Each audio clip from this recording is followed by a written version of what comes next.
perseverando hasta el fin. Mas el que persevere hasta el fin, éste será salvo. Mateo 10:22.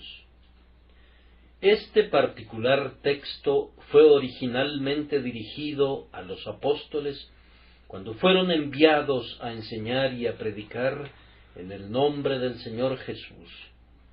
Tal vez en sus mentes flotaban brillantes visiones de honor y estima entre los hombres. No se trataba de una dignidad insignificante contarse entre los 12 primeros heraldos de la salvación ante los hijos de Adán. ¿Acaso se necesitaba poner un freno a sus elevadas esperanzas? Tal vez sí, para que no iniciaran su obra sin haber calculado el costo. Cristo les da una muy completa descripción del tratamiento que habrían de recibir y les recuerda que no era el comienzo de su ministerio lo que les ganaría su recompensa, sino que el que persevere hasta el fin, éste será salvo. Sería bueno que cada joven aspirante al ministerio del Evangelio recordara esto. Si simplemente poner nuestra mano en el arado nos confirmara ser llamados por Dios, ¿cuántos ministros no habría? Pero demasiados miran hacia atrás y comprueban no ser aptos para el reino. El precepto de Pablo a Timoteo es una muy necesaria exhortación para cada joven ministro. Sé fiel hasta la muerte. No se trata de ser fiel durante un tiempo, sino de ser fiel hasta la muerte, cosa que le permitirá al hombre decir: he peleado la buena batalla. ¿Cuántos peligros rodean al ministro cristiano? Así como los oficiales de un ejército son los blancos elegidos de los tiradores apostados en sitios privilegiados, igual sucede con los ministros de Cristo. El rey de Siria dijo a sus siervos: no peleéis ni con grande ni con chico, sino sólo contra el rey de Israel. De la misma manera, el archienemigo enfoca su ataque principal contra los ministros de Dios. Desde el primer momento de su llamado a la obra, el predicador de la palabra estará familiarizado con la tentación. Siendo todavía un principiante, hay multitudes de las más engañosas tentaciones para trastornar la cabeza del joven heraldo de la cruz, y cuando los halagos de la popularidad temprana hayan pasado, como pronto pasarán, y le asedien el áspero croar de la maledicencia y la lengua viperina de la ingratitud, se encontrará decaído y menoscabado donde una vez fue adulado y admirado. Es más, el veneno de la malicia reemplaza a los melifluos manjares de la adulación. Entonces, que se ciña sus lomos y pelee la buena batalla de la fe. En los años subsiguientes, suministrar fresco material, domingo tras domingo, guiar haciéndolo como delante de Dios, vigilar las almas de los hombres, llorar con los que lloran y regocijarse con los que se regocijan, ser un padre de crianza para los jóvenes convertidos, reprender severamente a los hipócritas, tratar fielmente a los rebeldes, hablar con solemne autoridad y paternal ternura a aquellos que se encuentran en las primeras etapas del declive espiritual, llevar con él a todas partes el cuidado de las almas de cientos, es suficiente para envejecerlo cuando es joven todavía y desfigurar su rostro con las líneas del dolor, hasta que, como el Salvador, a la edad de 33 años, los hombres pensarán que es de 50 años de edad. Aún no tienes 50 años ¿Y has visto a Abraham? Le comentaron sus adversarios a Cristo cuando sólo contaba con 32 años.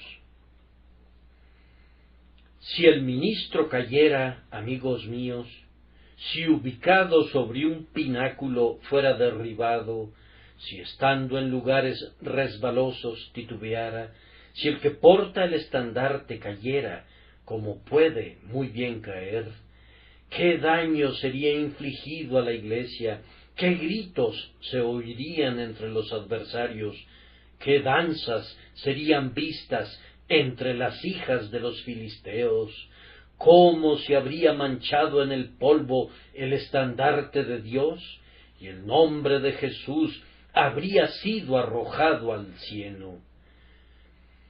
Cuando el ministro de Cristo se vuelve un traidor, es como si temblasen los pilares de la casa.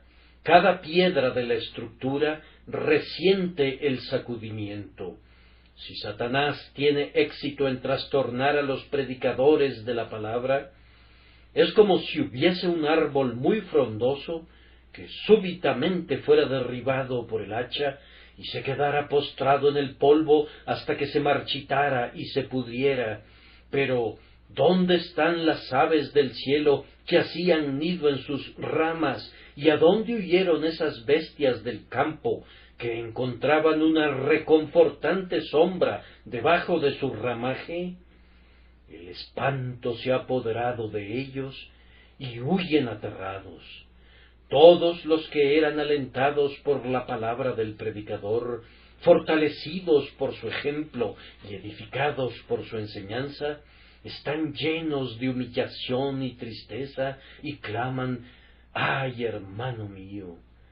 Por todos estos numerosos peligros nuestros y las pesadas responsabilidades, podemos con justicia apelar ante quienes se alimentan bajo nuestro ministerio y suplicarles: hermanos, orad por nosotros. Bien, nosotros sabemos que aunque nuestro ministerio proceda del Señor, si hasta aquí hemos sido mantenidos fieles por el poder del Espíritu Santo, sin embargo, solamente el que persevere hasta el fin, éste será salvo. Pero, hermanos míos, cuán glorioso es el espectáculo del hombre que persevera hasta el fin como un ministro de Cristo.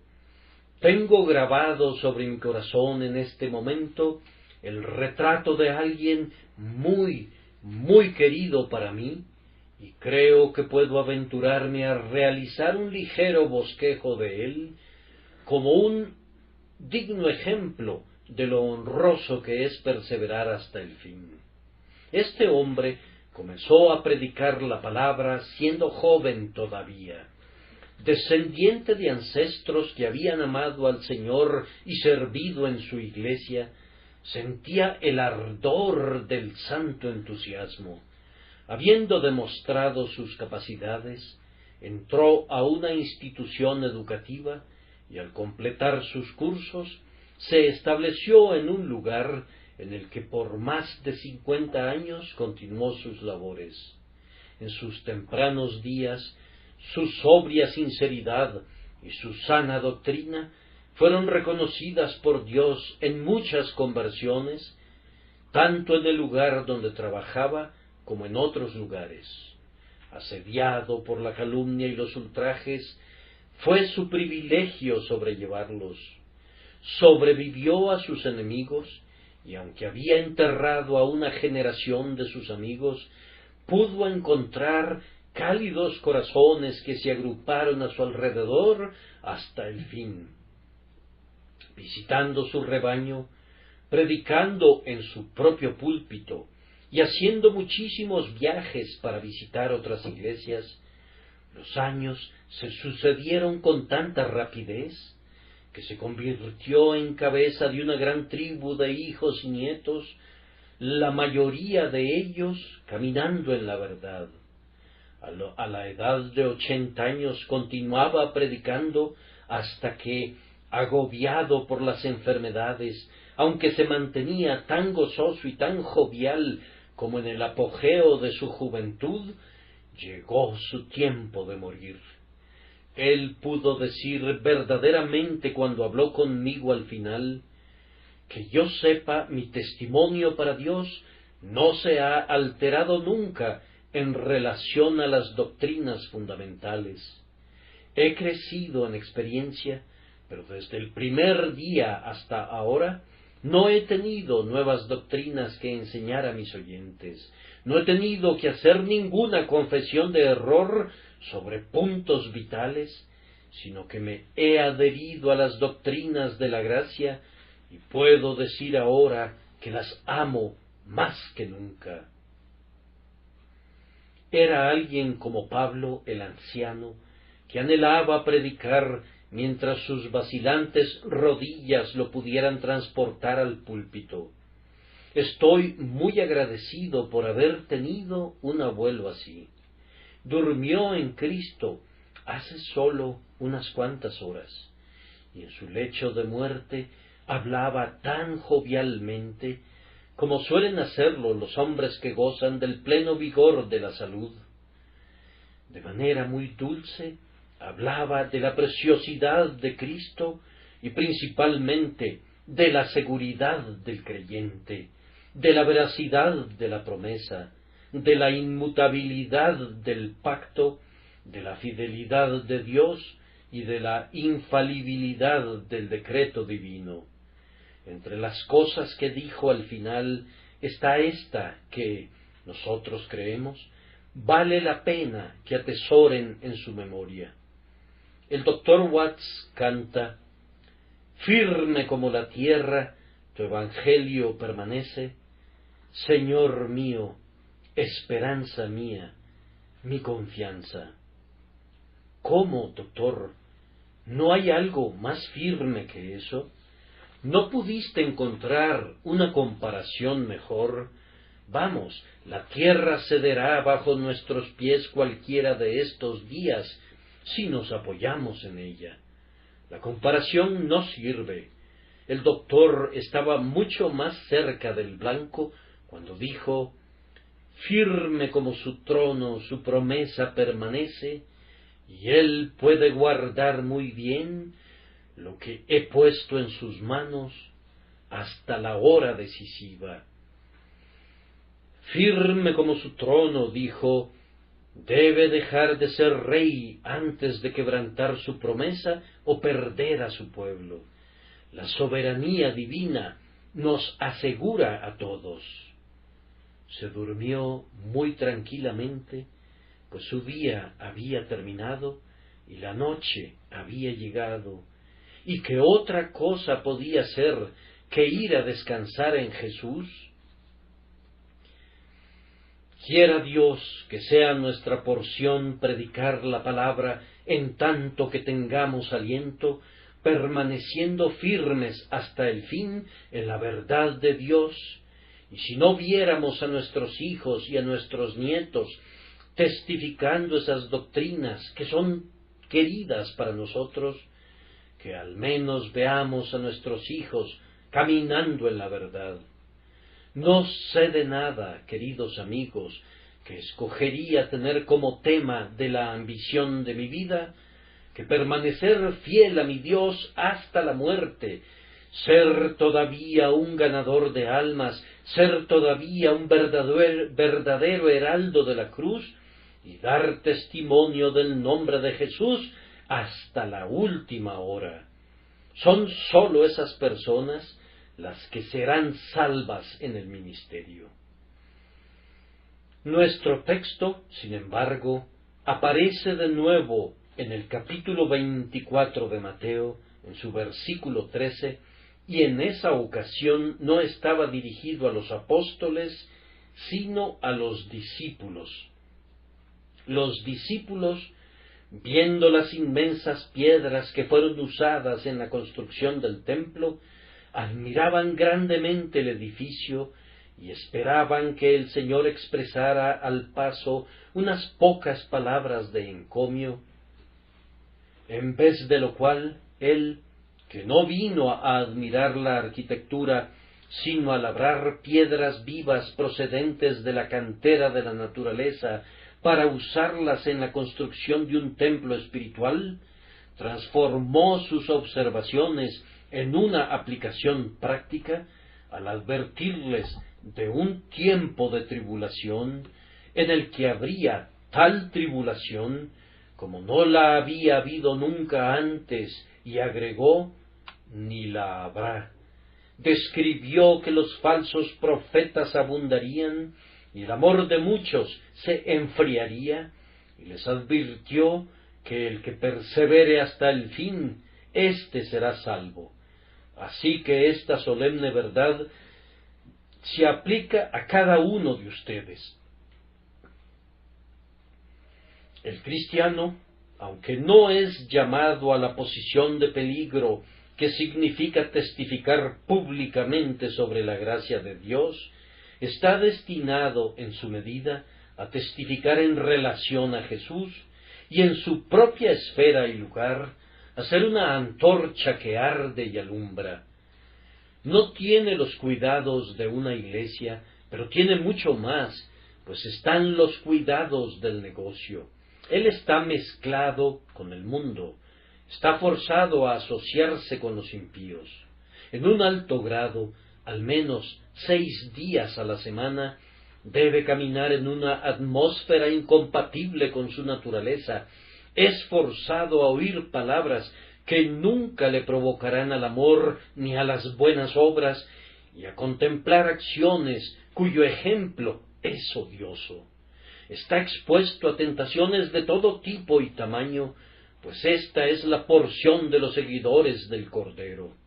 Satanás sabe cuán útil es un consistente seguidor del Salvador y cuánto daño puede acarrear contra la causa de Cristo un profesante inconsistente, y por tanto vacía todas sus flechas de su aljaba para herir de muerte al soldado de la cruz. Hermanos míos, muchos de ustedes han tenido una experiencia más extensa que la mía. Ustedes saben cuán severa es la batalla de la vida religiosa, cómo deben contender hasta derramar la sangre, esforzándose en contra del pecado. Su vida es una escena de guerra continua, tanto externa como internamente, y tal vez en este momento están clamando con el apóstol: «Miserable de mí, ¿quién me librará de este cuerpo de muerte?». La carrera del cristiano consiste en luchar y no cesar nunca. Siempre ara en un mar embravecido y no descansa nunca hasta que llegue al puerto de la gloria. Si mi Dios los preserva, ¿cómo deberá preservarlos? Pues de lo contrario no serían suyos. Si Él los guarda, ¿cómo deberá guardarlos? Si han entregado sus almas a su fiel custodia, ¿qué honor les espera? Tengo en el ojo de la mente, en este preciso momento, a alguien que había estado asociado con esta iglesia durante unos 60 años, y quien esta semana, lleno de años y maduro para el cielo, fue llevado por los ángeles al seno del Salvador. Llamado por la gracia divina cuando todavía era joven, fue unido a la iglesia cristiana temprano en su vida. Por la gracia divina fue capacitado para mantener un carácter consistente y honorable durante muchos años. Como uno de los líderes de esta iglesia, era aceptado por sus hermanos y fue útil tanto por su piadoso ejemplo como por su sano criterio. Habiendo servido en varios ministerios de la Iglesia de Cristo, se ganó una buena posición. El domingo pasado asistió a la casa de Dios 2 veces, como acostumbraba hacerlo en los últimos años, para adorar, gozar de la palabra y deleitarse en la mesa de la comunión con mucho gozo. Fue a su cama sin sufrir de ninguna seria enfermedad, habiendo pasado su última noche en la tierra en alegre conversación con sus hijas.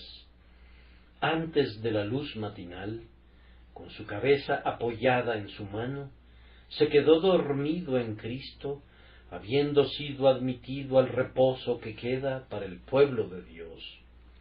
Cuando pienso en mi hermano, aunque lo vi poco durante los últimos años, no puedo sino gozarme en la gracia que iluminó su sendero. Cuando lo vi la semana anterior a su partida, aunque lleno de años, no había casi ninguna falla en su mente. Él era justamente el cuadro del santo entrado en años en espera de su Señor y dispuesto a trabajar por su causa mientras tuviera vida. Me refiero, como la mayoría de ustedes sabe, al señor Samuel Gale. Demos gracias a Dios y tengamos ánimo. Demos gracias a Dios porque ha preservado en este caso a tantos cristianos durante tantos años, y tengamos ánimo con la esperanza de que serán encontrados muchos en esta iglesia, en todas las épocas, cuyos cabellos grises serán coronados de gloria. El que persevere hasta el fin, y sólo éste, será salvo.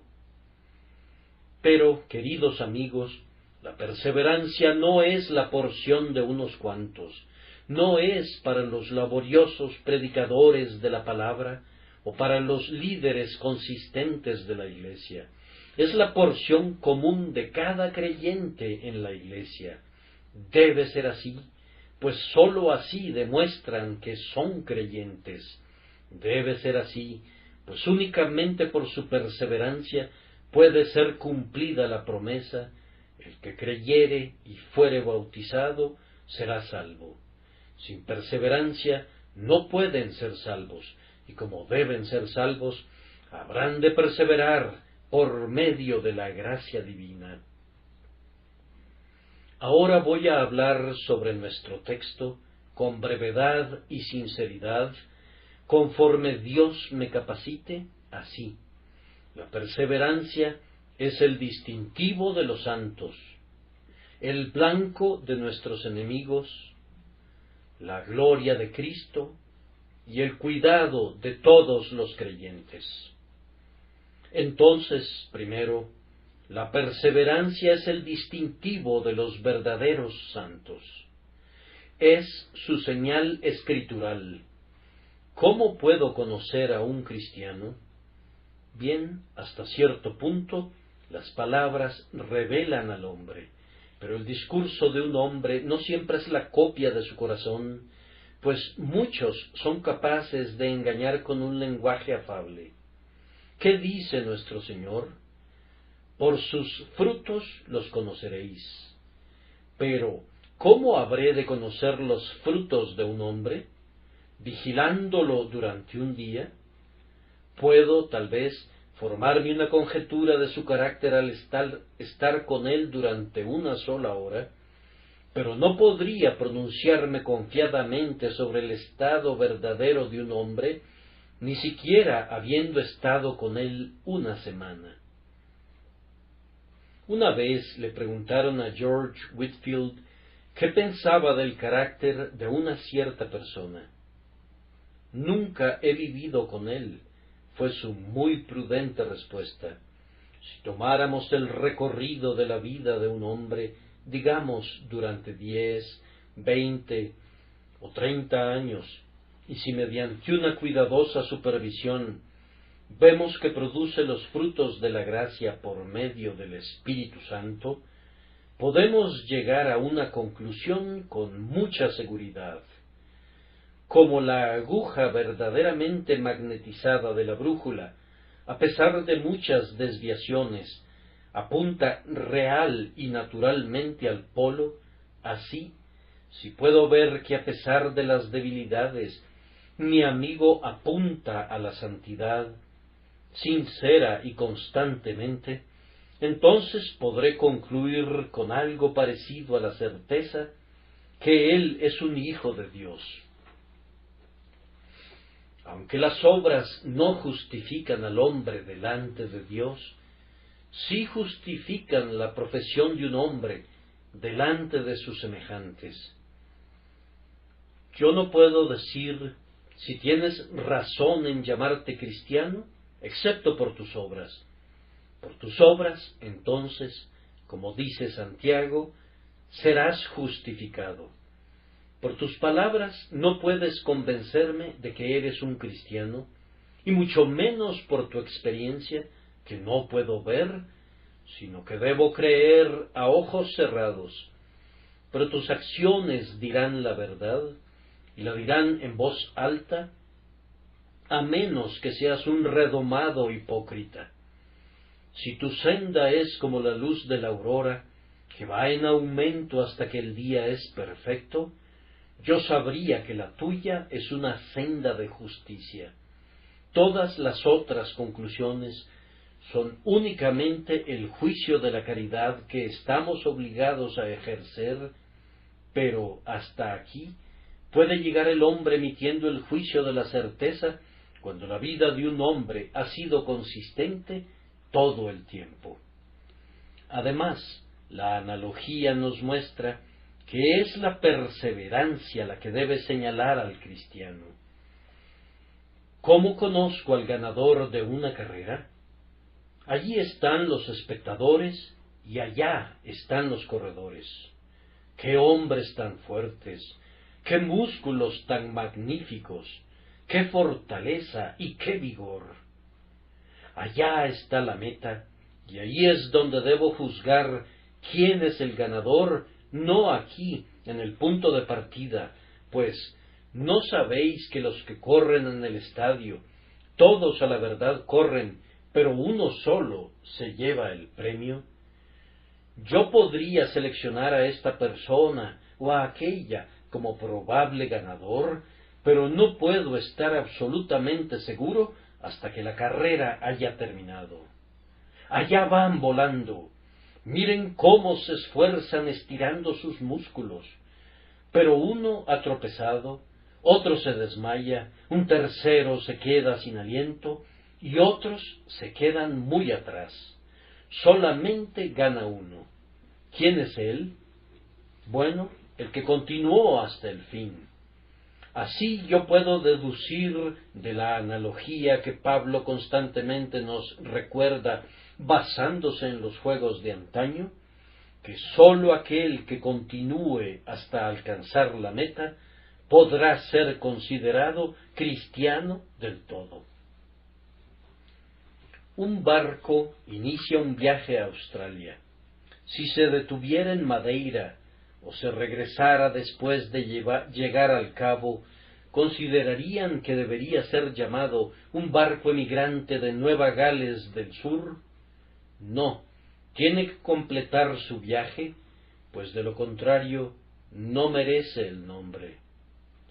Un hombre ha comenzado a construir una casa y ya ha levantado un costado de ella.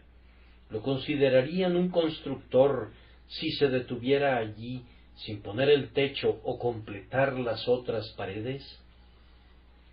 Ensalzamos a los hombres por ser guerreros, porque saben cómo realizar una acometida impetuosa, pero pierden la campaña.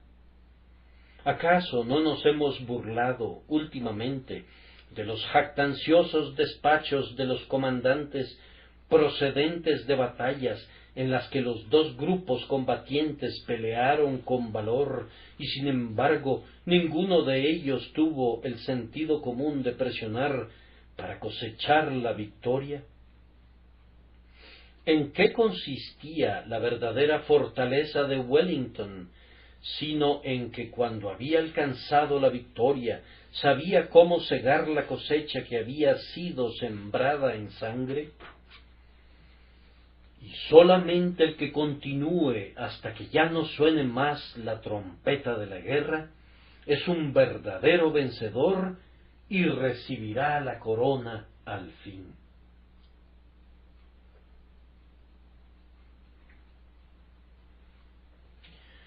Sucede con un cristiano lo que ocurría con el gran Napoleón. Él decía: la conquista me ha convertido en lo que soy, y la conquista ha de mantenerme. Así, bajo Dios, la conquista te ha convertido en lo que eres, y la conquista ha de sostenerte.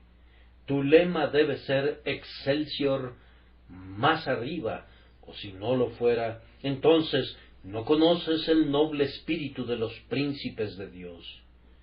Pero, ¿por qué multiplico los ejemplos cuando el mundo entero resuena con la alabanza de la perseverancia?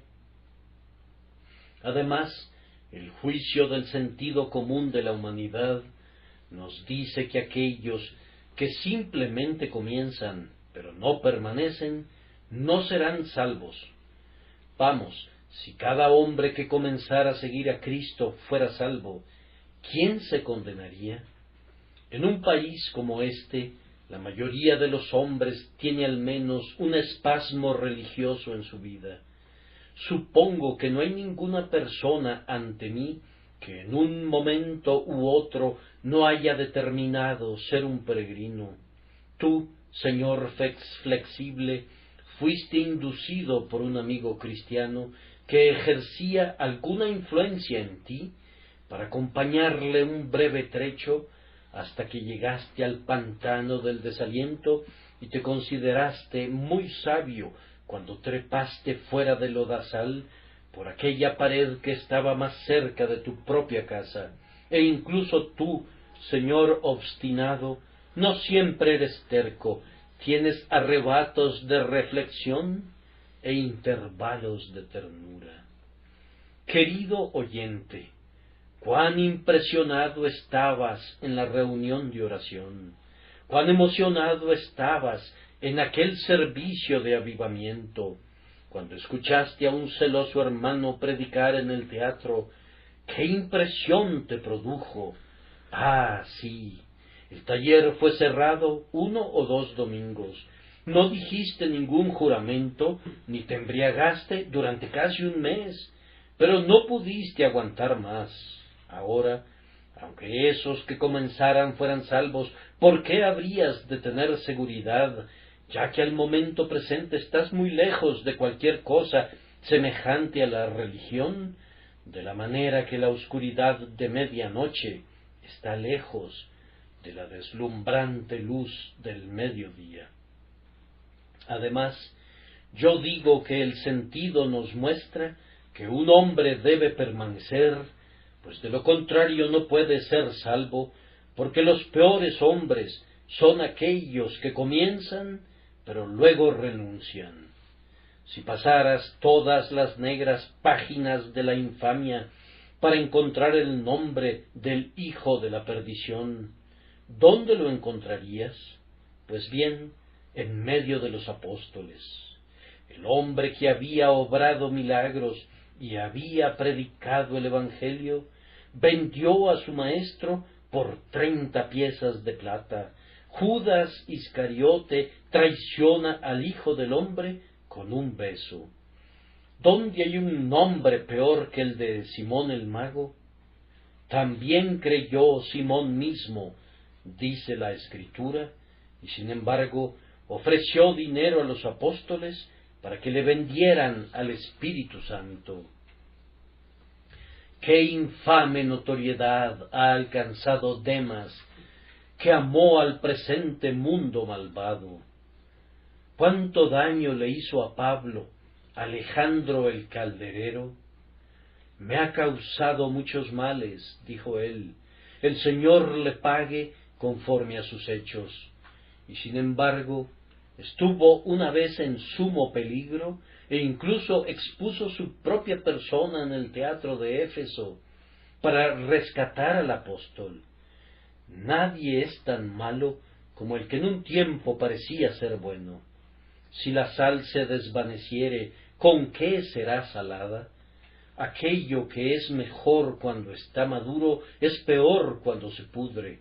El licor que es más dulce en alguna etapa se vuelve el más amargo en otra etapa.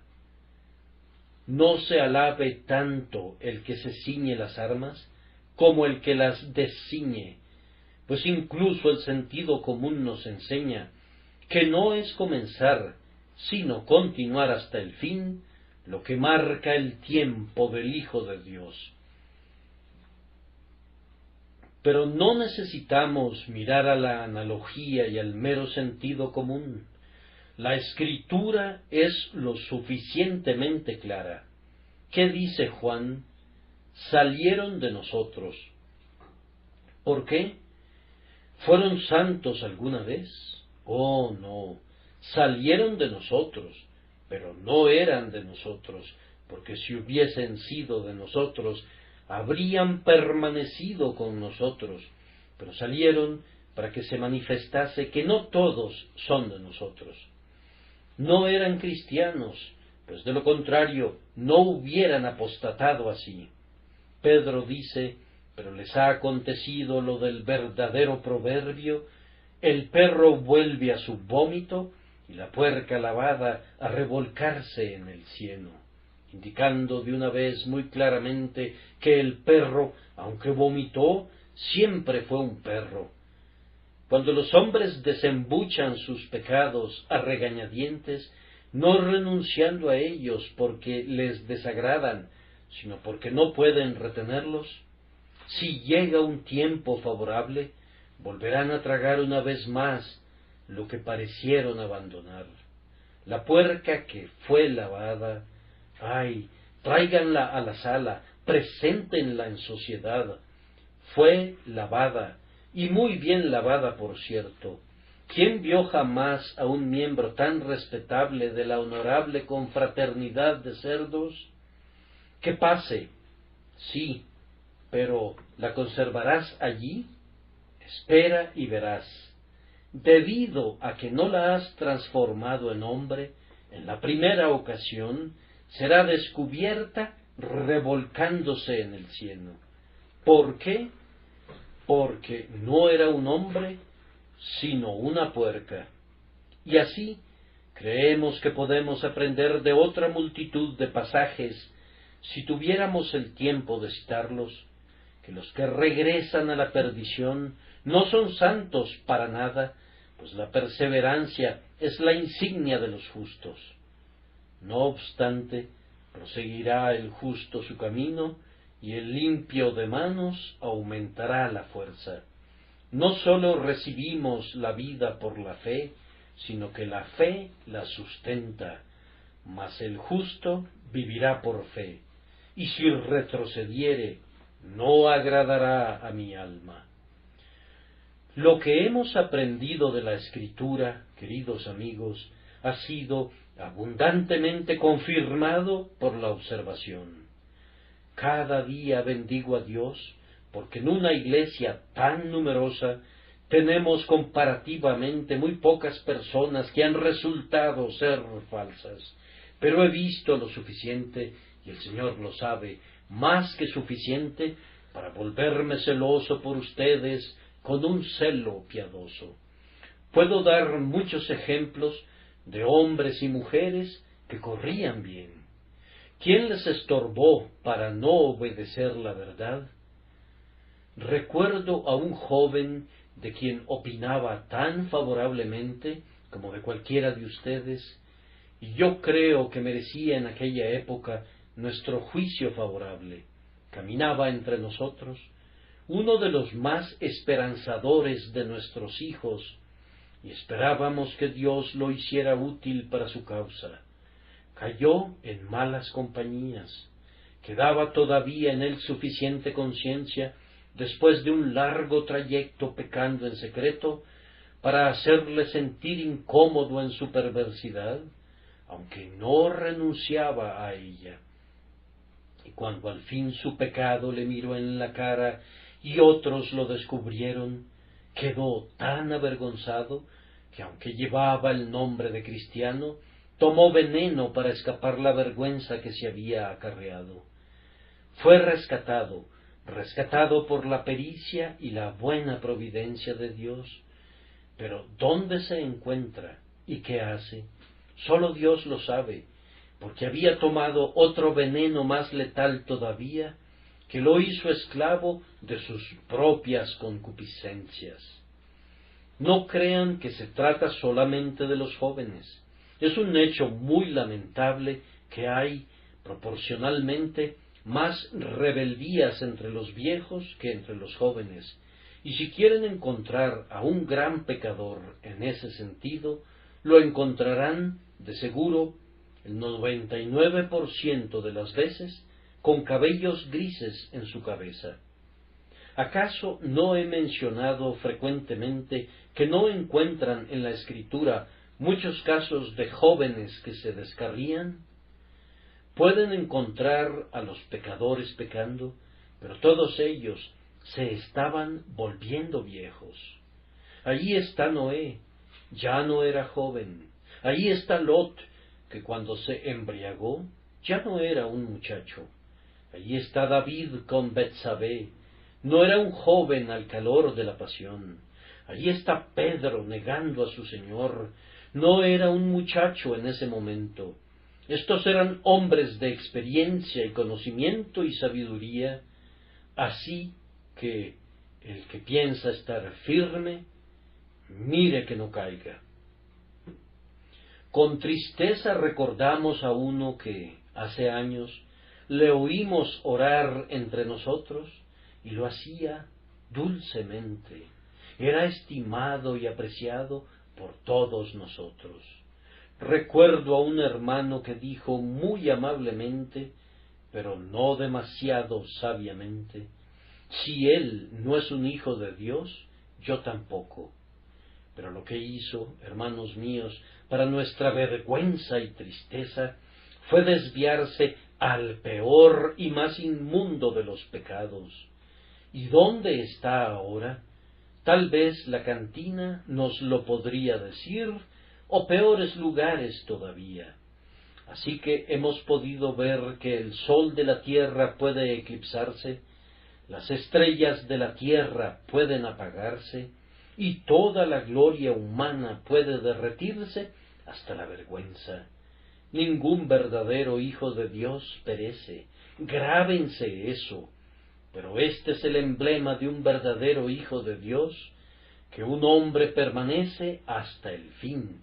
Y si un hombre no persiste, sino que se escabulle y regresa a su antiguo amo, y otra vez se pone el viejo collar y lleva de nuevo el yugo satánico, hay una prueba cierta de que no salió nunca del Egipto espiritual por medio de Jesucristo, su líder, y nunca ha obtenido esa vida eterna que no puede morir, porque es nacida de Dios. Entonces, de esta forma, queridos amigos, he dicho lo suficiente para demostrar, creo que más allá de toda disputa, que la verdadera divisa del cristiano es la perseverancia, y que sin ella ningún hombre ha demostrado ser un hijo de Dios. En segundo lugar, la perseverancia es, por tanto, el blanco de todos nuestros enemigos espirituales. Tenemos muchos adversarios. Miren al mundo. El mundo no objeta que seamos cristianos por un rato. Pasará por alto alegremente todo nuestro mal comportamiento en ese sentido, si ahora nos damos la mano y somos como solíamos ser antes. Sus antiguos compañeros, que solían llamarles buenas personas cuando ustedes eran malas personas, ¿acaso no los perdonarían rápidamente por haber sido cristianos si regresaran y se comportaran como en días pasados? Oh, ciertamente considerarían a la religión de ustedes como una extravagancia de la necedad, pero fácilmente la pasarían por alto si renunciaran a ella en el futuro. Oh, dice el mundo, regresa a mis brazos otra vez, enamórate de mí, y aunque has hablado algunas duras palabras en contra mía, y has hecho crueles cosas en mi detrimento, jubilosamente te perdonaría. El mundo está siempre dando de puñaladas a la perseverancia del creyente. Algunas veces le intimidará para que regrese, y para ello utilizará crueles mofas, y en otro momento le engañará regresa a mí, oh, regresa. ¿Por qué habríamos de estar en desacuerdo? Tú estás hecho para mí y yo estoy hecho para ti. Y el mundo le llama con señas tan gentil y dulcemente como la ramera de Salomón de antaño. El tema de esa ramera es que dejes de ser un peregrino y te quedes a comprar y vender con ella en la feria de las vanidades. Tu segundo enemigo es la carne. ¿Cuál es su meta? Oh, clama la carne, hemos tenido suficiente de esto. Es cosa pesada ser un peregrino, renuncia a ello. Pereza dice, quédate quieto allí donde estás. Ya tuviste lo suficiente como un festín, al menos en relación a esta cosa tediosa. Luego la lascivia clama, ¿voy a ser mortificada siempre? ¿Nunca me van a dar gusto? ¿No me darán una licencia al menos en esta constante guerra? A la carne no le importa cuán suave sea la cadena, siempre que nos detenga firmemente e impida que prosigamos a la gloria. Luego entra el diablo y algunas veces toca el gran tambor y grita con una voz tronante, no hay un cielo, no hay Dios, eres un tonto por perseverar. O cambiando sus tácticas grita, regresa, te daré un mejor trato que el que tenías antes. Tú me considerabas un señor duro, pero eso es un embuste. Ven y pruébame. Soy un diablo diferente al que era hace 10 años. Ahora soy respetable en comparación a lo que era entonces. No quiero que vayas al vil teatro o al casino. Ven conmigo y sé un respetable amante del placer. Yo te digo, puedo vestir en burda tela o en un traje de terciopelo, y puedo caminar en los salones de los reyes, así como en las plazuelas y callejones de los mendigos. Oh, regresa, repite, y vuélvete uno de los míos. De tal forma que esta trinidad infernal, el mundo, la carne y el demonio, todos apuñalan a la perseverancia del cristiano. Ellos frecuentemente atacarán su perseverancia en el servicio. ¿Qué se gana con servir al Señor? El diablo me dirá algunas veces, como le dijo a Jonás, huye a Tarsis y no te detengas en esta Nínive. No creerán en tu palabra, aunque hables en el nombre de Dios. A ti te dirá, vamos, tú estás muy ocupado todos los días de la semana, entonces, ¿qué ganas con pasar tu día domingo con un grupo de mocosos en la escuela dominical? ¿Por qué andar repartiendo folletos en las calles? ¿Acaso obtendrás mucho bien de ello? ¿No sería mejor que descansaras un poco? Ah, esa palabra, reposo, a muchos de nosotros nos encanta, pero debemos recordar que lo arruinamos si procuramos obtenerlo aquí, pues el reposo se alcanza únicamente más allá de la tumba. Tendremos suficiente reposo una vez que lleguemos a la presencia de nuestro Señor. Entonces, el diablo quisiera asesinar sin tardanza la perseverancia en el servicio. Si no puede detenernos en el servicio, procurará impedir nuestra perseverancia en el sufrimiento. ¿Por qué continuar siendo paciente?, dice él. ¿Por qué sentarte en medio de ceniza y rascarte con un tiesto? Maldice a Dios y muérete. Desde que eres un cristiano has sido siempre pobre. Tu negocio no prospera. Ves que no puedes hacer dinero a menos que hicieras como los demás. Debes ir acorde con los tiempos, pues de lo contrario no avanzarías. Renuncia a todo. ¿Por qué estar sufriendo siempre así? De esta manera nos tienta el espíritu inmundo. o puedes estar apoyando alguna buena causa, y en el momento en que abres la boca, muchos se burlan y tratan de hacerte callar. Bien, dice el diablo, cállate. ¿De qué te sirve hablar? ¿Por qué volverte singularmente excéntrico y exponerte a un martirio perpetuo? Todo está muy bien, dice, si vas a ser un mártir, que te quemen de inmediato y terminas con ello.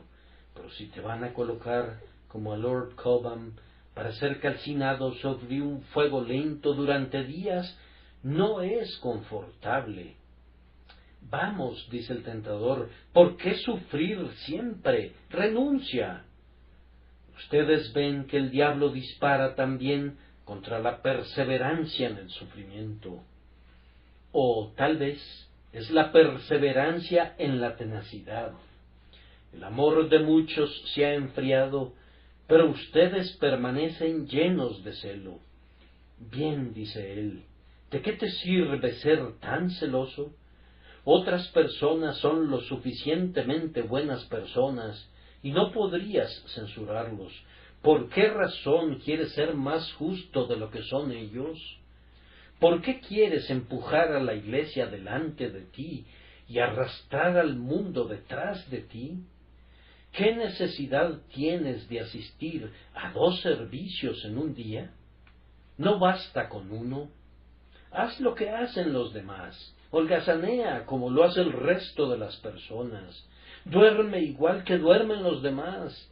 Y permite que tus lámparas se apaguen al igual que lo hacen las otras vírgenes. De esta manera es asediada frecuentemente nuestra perseverancia en la tenacidad.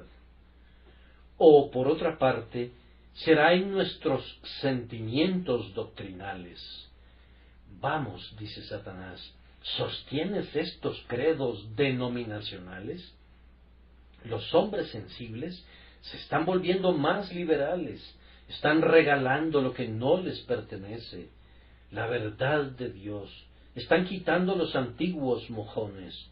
Los actos de uniformidad deben ser repelidos, los artículos y los credos deben ser apartados como madera inútil, pues son cosas innecesarias para esta época muy iluminada. Alíñate con lo nuevo y sé un cualquier cosista. Cree que lo negro es blanco. Sostén que la verdad y la mentira son muy semejantes la una a la otra y que no importa en cuál de las dos creamos, pues todos estamos en lo correcto, aunque llanamente nos contradecimos los unos a los otros. Que la Biblia es una nariz de cera que se puede conformar a cualquier cara, que no enseña nada esencial, pero que la puedes hacer decir lo que quieras. Haz eso, dice, y no tengas una posición firme en tu opinión. Creo que he demostrado, y no necesito gastar más palabras en ello, que la perseverancia es el blanco al que apuntan todos los enemigos. Usa tu escudo, cristiano, por tanto, ponte tu armadura y clama con potencia a Dios para que por su espíritu puedas perseverar hasta el fin. En tercer lugar, hermanos, la perseverancia es la gloria de Cristo. El hecho de que haga que todo su pueblo persevere hasta el fin es grandemente para su honra. Si apostataran y perecieran, cada oficio y obra y atributo de Cristo sería manchado en el cieno. Si algunos de los hijos de Dios perecieran, ¿dónde quedarían los compromisos del pacto de Cristo? ¿Qué valor tendría Él como mediador del pacto y como la fianza de ese pacto? Si no ha guardado las promesas para toda su simiente. Hermanos míos, Cristo es hecho un líder y un comandante del pueblo para llevar a muchas almas a la gloria, pero si no las llevara a la gloria, ¿dónde estaría el honor del capitán? ¿Dónde estaría la eficacia de la sangre preciosa si no redimiera eficazmente? si sólo redimiera por un tiempo y luego permitiera que pereciéramos, ¿dónde estaría su valor? Si sólo borrara el pecado por unas cuantas semanas y luego permitiera que el pecado regresara y permaneciera en nosotros, ¿dónde, pregunto, estaría la gloria del Calvario y dónde estaría el lustre de las heridas de Jesús? Él vive para interceder, pero ¿cómo puedo honrar su intercesión si es infructífera? ¿Acaso no ora, Padre, aquellos que me has dado, quiero que donde yo estoy, también ellos estén conmigo, y si no fueran llevados finalmente a estar con Él donde Él está, ¿dónde estaría el honor de su intercesión? ¿Acaso no habría fallado el intercesor y el mediador habría sido despachado sin éxito? ¿Acaso no está unido en este día con su pueblo? Pero ¿cuál sería el valor de la unión con Cristo si esa unión no asegurara la salvación? ¿Acaso no está hoy a la diestra de Dios preparando un lugar para sus santos y les prepararía un lugar para luego perderlos en el camino? Oh, ¿sería posible que Él consiga el arpa y la corona y nos salve almas para usarlas con ellas? Hermanos míos, si pereciera un verdadero Hijo de Dios, sería tal deshonra para Jesús que no puedo pensar en ello sin considerarlo una blasfemia. Un verdadero creyente en el infierno. Oh, cuánta risa habría en el infierno, qué desafío, qué júbilo tan impío. Ah, príncipe de la vida y de la gloria, dice el príncipe del abismo, te he derrotado, he arrebatado la presa de manos del fuerte y he liberado al cautivo legal.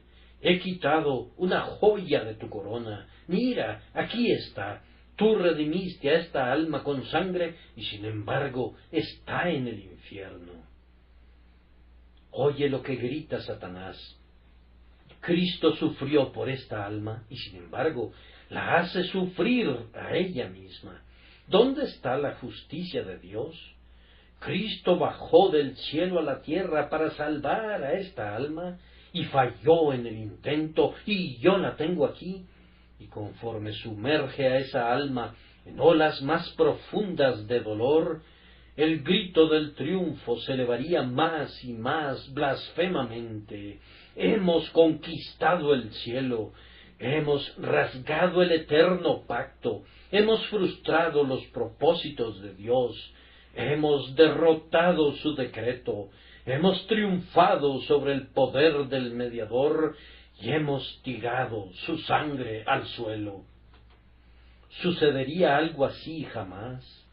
Atroz pregunta. Eso no podría suceder nunca. Aquellos que están en Cristo son salvos. Aquellos a los que Jesucristo ha tomado realmente en unión consigo mismo estarán con Él donde Él está. Pero ¿cómo podrías saber si estás en unión con Cristo? Hermanos míos, sólo podrían saberlo obedeciendo las palabras del apóstol: tanto más procurad hacer firme vuestra vocación y elección. Concluyo, por lo tanto, con una sugerencia acerca del último punto, y es: la perseverancia debe ser el gran cuidado de cada cristiano, su cuidado de día y de noche. Oh amados, los exhorto, por el amor de Dios y por el amor de sus propias almas, que sean fieles hasta la muerte. ¿Tienen algunas dificultades? Deben conquistarlas. Aníbal atravesó los Alpes, pues su corazón estaba lleno de furia en contra de Roma, y ustedes deben atravesar los Alpes de la dificultad, pues confío que su corazón esté lleno de odio al pecado. Cuando el señor Smeaton hubo construido el faro sobre Edith Stone, después de una tormenta, miró ansiosamente para comprobar si el edificio estaba todavía allí. Y fue su gran gozo cuando pudo ver que todavía permanecía, pues un contratista anterior había construido un edificio que consideró indestructible y expresó un deseo de poder estar allí dentro en la peor de las tormentas que hubiese azotado jamás, y le tocó en suerte estar allí, y ni él ni el faro volvieron a ser vistos jamás. Ahora, ustedes tienen que ser expuestos a multitudes de tormentas. Ustedes deben estar en su faro en la peor de las tormentas que haya azotado jamás. Entonces, construyan firmemente sobre la roca de las edades y hagan un trabajo seguro para la eternidad, pues si hacen esto, nunca caerán. Por causa de esta iglesia, les pido que lo hagan, pues nada puede deshonrar y debilitar tanto a la iglesia como las caídas de los que profesan. 1000 ríos fluyen al mar y enriquecen los prados, pero ningún hombre escucha su sonido. Pero si hay una catarata, su rugido se escuchará por varios kilómetros y cada viajero notará la caída. 1000 cristianos difícilmente pueden honrar tanto a su Señor como un hipócrita puede deshonrarle. Si alguna vez han probado que el Señor es lleno de gracia, oren para que su pie no resbale. Sería infinitamente mejor enterrarlos bajo tierra que verlos enterrados en el pecado. Si debo perderme, que Dios me conceda que no sea como un apóstata. Si debo perecer, después de todo, ¿no sería mejor no haber conocido nunca el camino de la justicia, que después de haber conocido su teoría y algo de su gozo, regresara a los miserables elementos del mundo? Que su oración no sea contra la muerte, sino contra el pecado, por ustedes mismos, por la Iglesia y por el nombre de Cristo, les pido que hagan esto. Pero ustedes no pueden perseverar excepto por medio de mucha vigilancia en el aposento, mucho cuidado sobre cada acción, mucha dependencia de la fuerte mano del Espíritu Santo, que es el único que los conduce a permanecer. Caminen y vivan delante de Dios, sabiendo dónde está su fortaleza, y pueden estar seguros que todavía cantarán esa dulce doxología de Judas: y a aquel que es poderoso para guardaros sin caída y presentaros sin mancha delante de su gloria con gran alegría, al único y sabio Dios, nuestro Salvador, sea gloria y majestad, imperio y potencia, ahora y por todos los siglos. Amén. Una fe simple lleva al alma de Cristo, y Cristo mantiene viva la fe. Esa fe le permite perseverar al creyente y así entrar al cielo. Que esa sea la porción de ustedes y la mía, por Cristo nuestro Señor.